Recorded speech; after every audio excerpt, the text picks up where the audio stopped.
I'm a Vietnam veteran. Really? I'm celebrating the fact that I got shot in the head 42 years ago, and I'm still here. I was 19 years old. Really?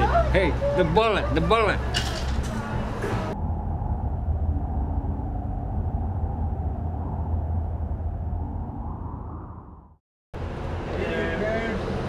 I'm here watching what I fought for, hamburgers. Really? We're here at Dick's, and we drove all the way from the east side to have some of the famous Dick's burger.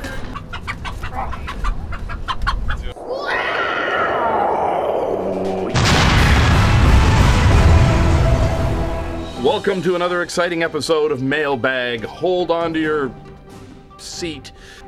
We get questions. One of them here is, are we going to support the multi-monitor gameplay that we had in the original Supreme Commander? Absolutely. iFinity, 3D glasses support. You can bet we're going to have all of that in Kings and Castles. One of the questions I get a lot of are, will this be a rate-based economy? We call it a drain economy.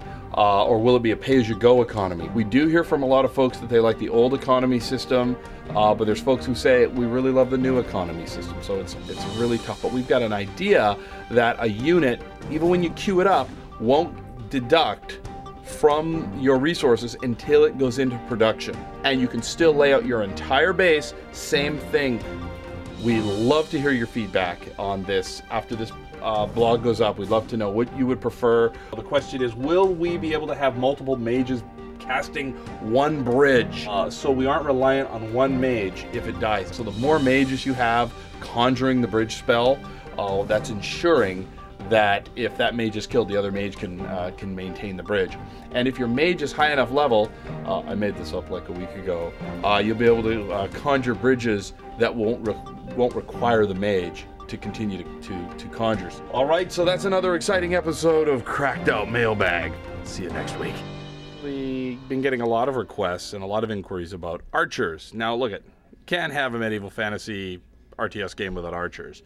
But since we're in pre-production, what we're doing is exploring different gameplay, so different looks. And so let's take a look at what Paul has. It all starts with a mesh from the modeler, which I then create a new puppet shop rig, and over the course of maybe a half an hour to an hour, come up with a basic rig that has all the various bones that we'll need to skin the mesh to, so that we can deform the mesh to make it look like it's doing what it's supposed to be doing.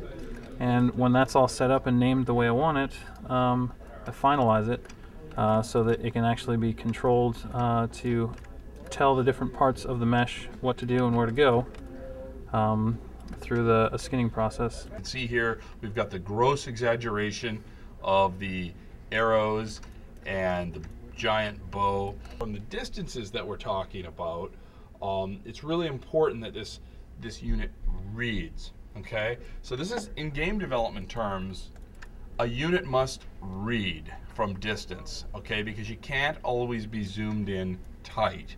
I think people are really bugging us. They're like, when are we gonna see those archers in the formations? And I'm with you. I wanna see some archers in the formations. Don't we all? So we're just going to bug Eli real fast to ask him what he's got. He's got his Hawaiian shirt on. Did you watch Magnum PI at all? No.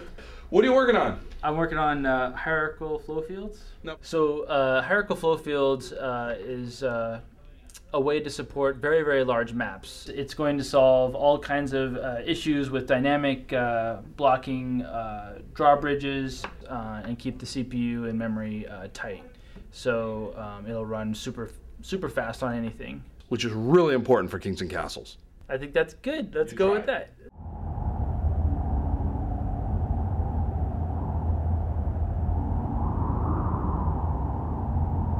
Good to meet you. Hey, Take care.